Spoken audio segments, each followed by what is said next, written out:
নমস্কার। হরিনামের পরিণাম, কবি ভবানীপ্রসাদ মজুমদার। আমার পাখি আজব পাখি, করবে হরিনাম, দেখে যান গো বাবু মশাই, 100 টাকা দাম। এই ছেলেরা, চুপ করে থাক, করিস নে শোরগোল।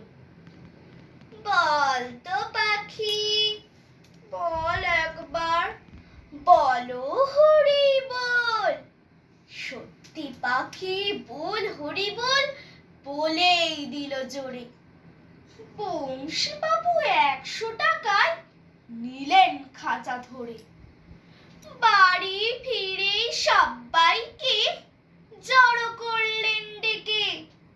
জনা 50 লোকের মাঝে বললেন জোরে হেঁকে, এই যে পাখি দেখছো সবাই, মথুরাইর ধাম। এই পাখিটাই দেখবে কেমন, করবে হরিনাম।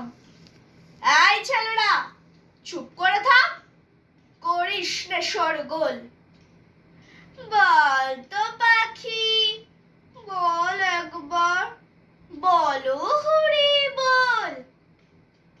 পাখি কিছুই বলে না তো, চুপটি করে থাকে। বংশী বাবু রেগে মেগে বলেন তখন তাকে, এত করে সাজছি তোকে, বাড়লো কি তোর দর? দোহাই পাখি, বল হরি বল, নইলে খাবি চর। বললে পাখি, চুপ করে থাক, এখন আমি শুই, বল হরি বল বলবো পরে, মরবি যখন তুই। ধন্যবাদ।